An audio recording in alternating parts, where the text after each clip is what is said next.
Naomi had never planned on falling in love with Michael Sullivan. It happened the way most important things in her life had happened, slowly, without any dramatic announcement, until one day she looked up and realized it had already occurred. They met during their second year of medical school at a university just outside Boston, paired together for a long anatomy rotation that neither of them had wanted at first. Naomi was quiet and focused, the kind of student who color-coded her notes and arrived early to every lecture.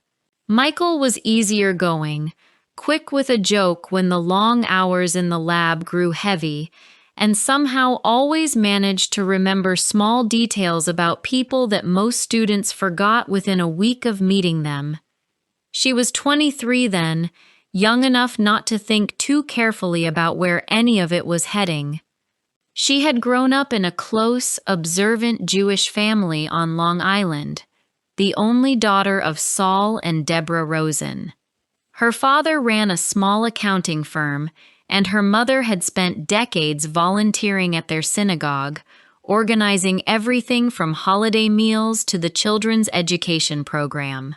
Naomi had been raised keeping a kosher kitchen, attending services on Shabbat whenever her schedule allowed, and understanding, without ever needing it explained directly, that her future husband was expected to be Jewish.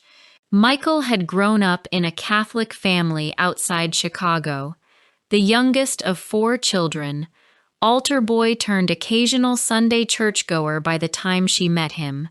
Faith present in his life, but worn more loosely than it was in hers, more a matter of family tradition than daily practice. When their friendship slowly became something more, neither of them stopped to have a serious conversation about what it actually meant. 2 people from such different religious backgrounds building a life together.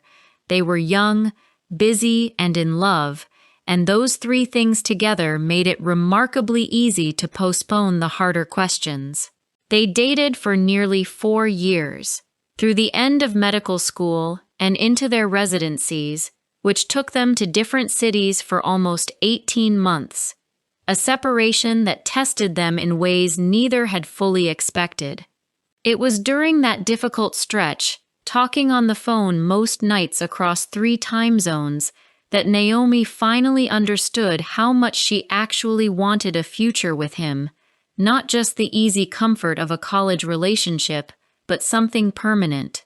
She still remembered one particular phone call during that separation, late on a Friday night after a brutal 30-hour shift, when she had called him mostly out of exhaustion, expecting a short conversation before falling asleep. Instead, Michael had asked her, almost out of nowhere, what Shabbat had felt like growing up, not as a general question, but specifically, wanting to understand the details, the candles, the blessings, the particular quiet that settled over her childhood home every Friday evening. She had talked for nearly an hour, surprised by how much she missed describing it out loud, and by how carefully he listened, asking follow-up questions instead of simply nodding along. It was a small moment, but it stayed with her, evidence that he wasn't simply tolerating her background, but genuinely curious about it, wanting to understand the shape of the life she had come from. By the time she finished her residency and began working as an attending physician at a hospital in Providence, Rhode Island, she was 29, the first doctor in 3 generations of her family, and known, her entire life, as the obedient daughter who rarely caused her parents any real worry. When she finally told them about Michael, about how serious things had become, about her hope to marry him, she braced herself for resistance. To her surprise, her parents had listened carefully, asked thoughtful questions, and eventually, after several long conversations at their kitchen table, told her they would support her choice. "You have never given us reason to doubt your judgment," her father had said, holding her hand across the table. "You have always thought things through carefully. If this is truly what you want, we will trust you." Her mother had cried a little that evening, though she insisted it was happiness, not disappointment.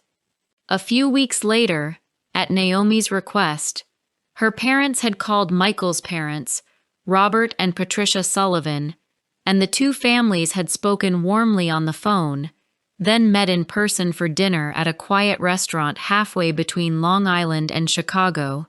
Gifts were exchanged, the way both families understood such occasions called for.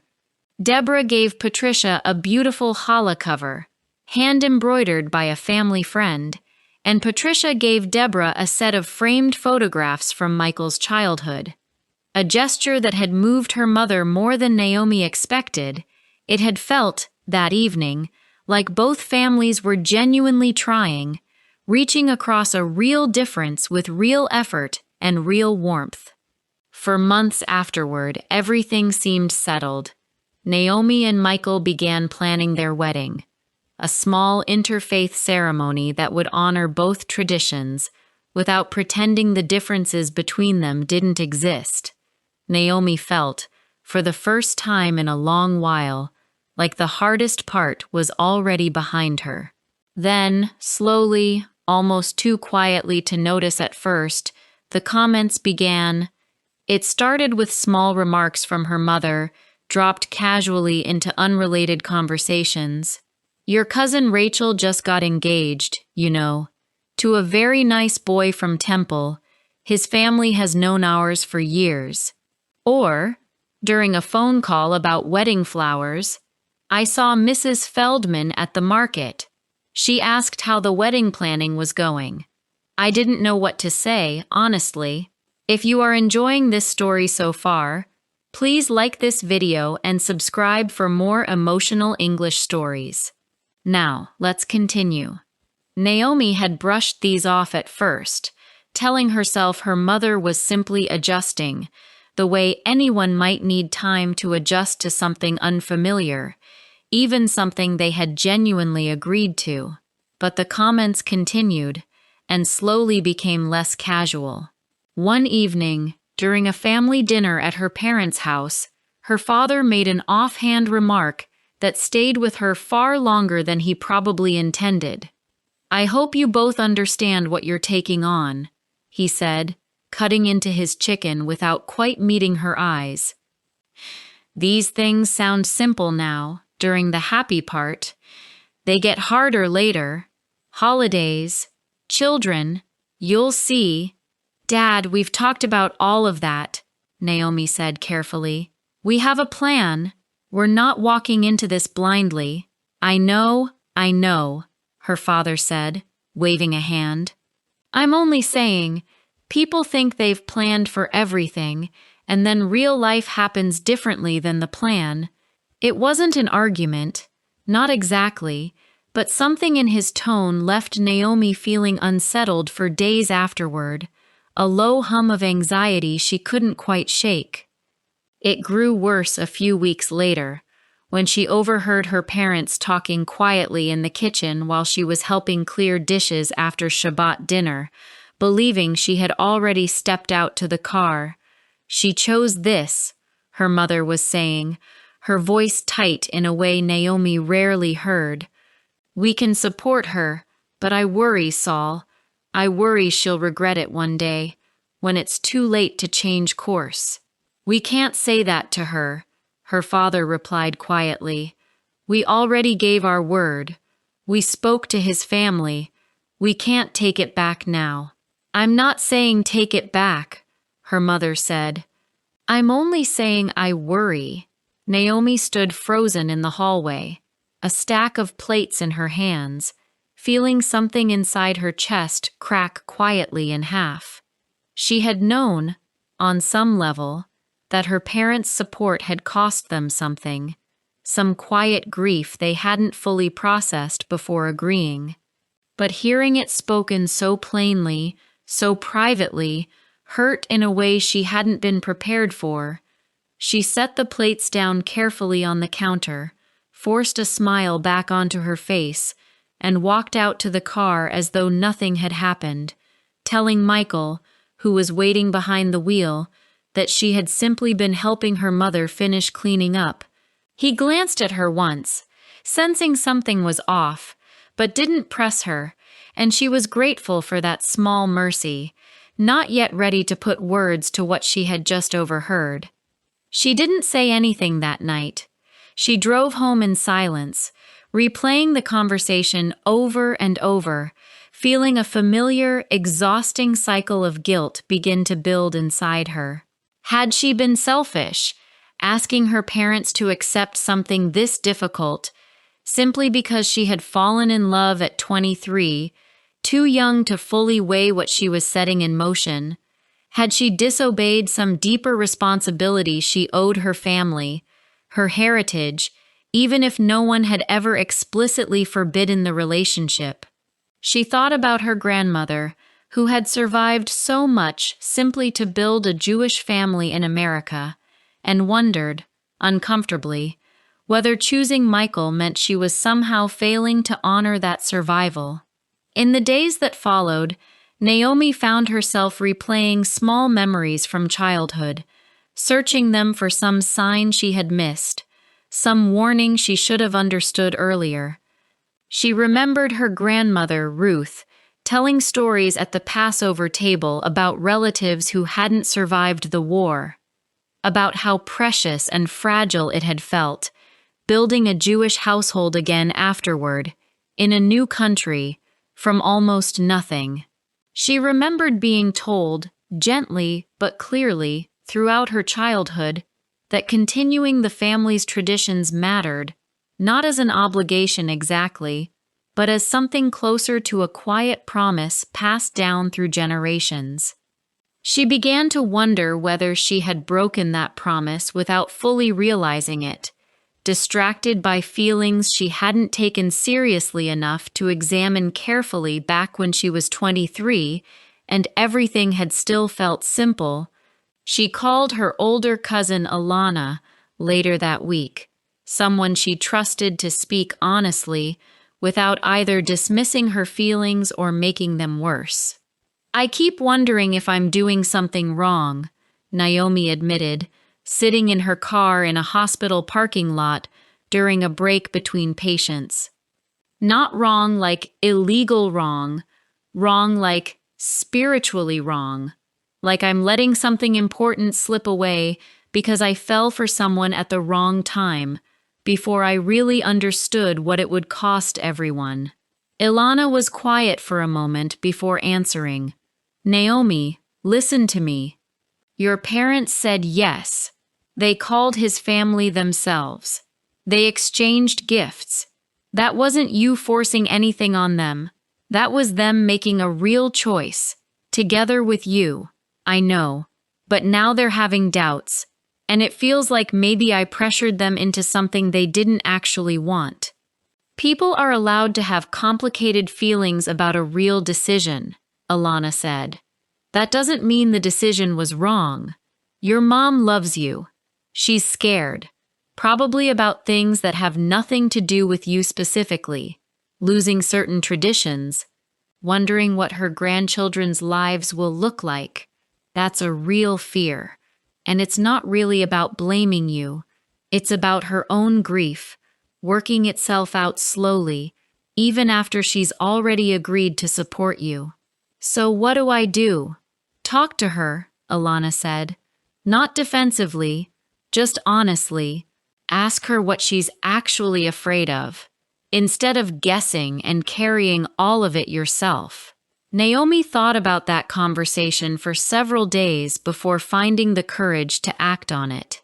She invited her mother out for coffee one Sunday morning, just the two of them, away from the house and its familiar tensions.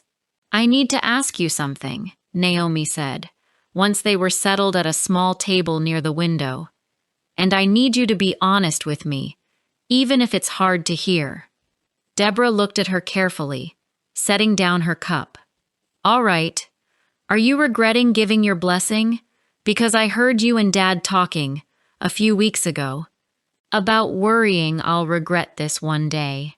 Her mother's face fell slightly, caught off guard. You heard that? I did, and I've been carrying it around ever since, wondering if I'm asking too much of you both. Deborah was quiet for a long moment, turning her cup slowly on the table. I'm not regretting my blessing, Naomi. I want you to hear that clearly. What I'm afraid of isn't Michael. He's a good man, and I can see how much he loves you. What I'm afraid of is smaller things, quieter things, whether you'll still light candles on Friday nights, 10 years from now, when it's just easier not to. Whether your children will know the prayers I taught you, or whether those things will slowly disappear, not because anyone decided to let them go, but simply because life gets busy and nobody protects them on purpose. That's what you're actually afraid of? Naomi asked, feeling something loosen slightly in her chest. That, and losing a piece of you to a life I don't fully recognize, her mother admitted. It has nothing to do with Michael's character. It has to do with my own fear of watching something I worked to preserve slip quietly away generation by generation. Why didn't you just tell me this from the start? Naomi asked, not accusingly, but genuinely wanting to understand. Deborah looked down at her coffee for a moment before answering. Because it felt ungrateful, somehow, to voice fears after I'd already given my blessing. I didn't want you to think I was taking it back, or making you feel guilty for something you'd already decided. So I kept it to myself, and I suppose it came out sideways instead, in comments I probably should have kept to myself as well, or said to you directly instead of your father. I'd rather hear the real fear than 100 small comments I have to try to piece together, Naomi said. The comments hurt more, honestly, because I couldn't respond to them. I could only carry them.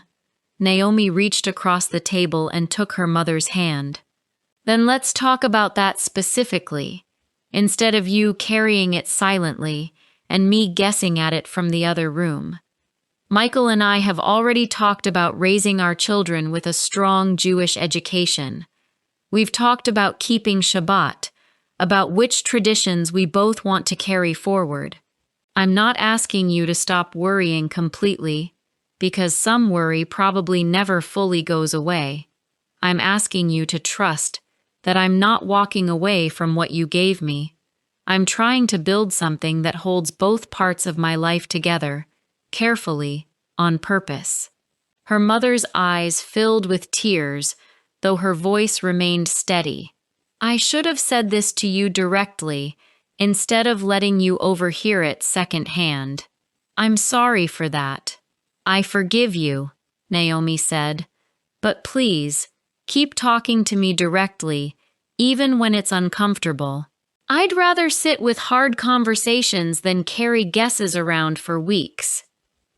They sat together for a long while after that, talking more openly than they had in months, about specific plans rather than vague fears, about which traditions mattered most and how they might actually be protected within a new kind of household.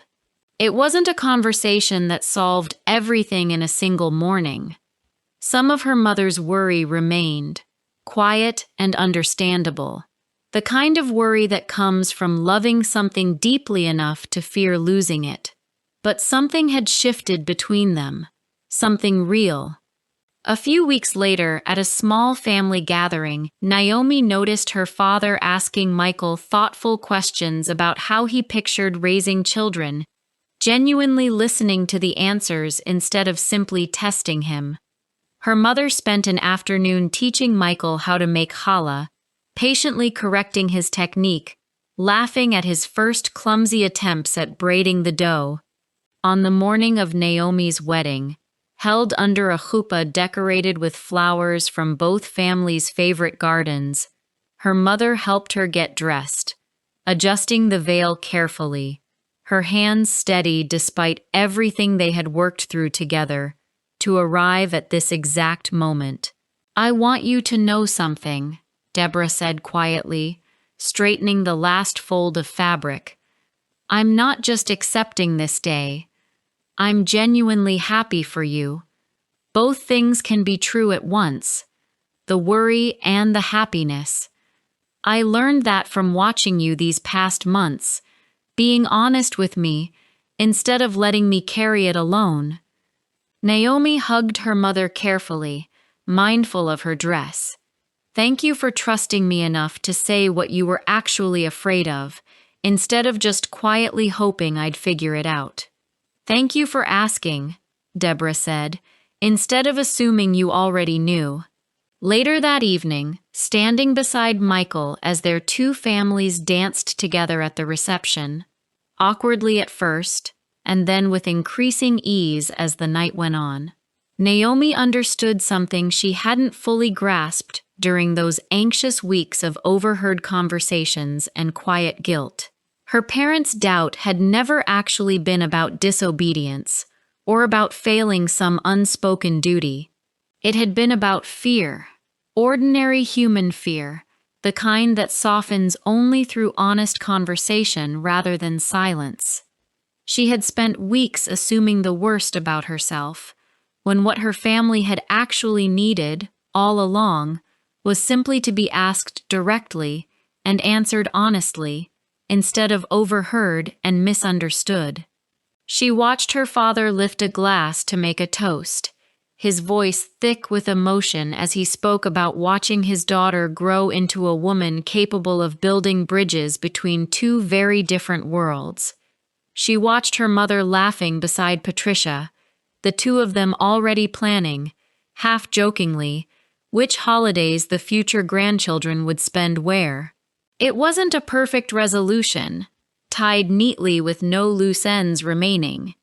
There would likely be more difficult conversations ahead, more moments of adjustment as two families continued learning how to belong to each other.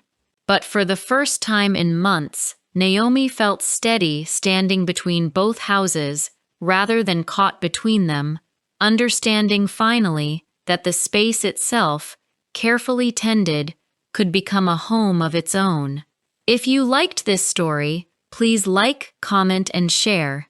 More simple and emotional stories are coming soon.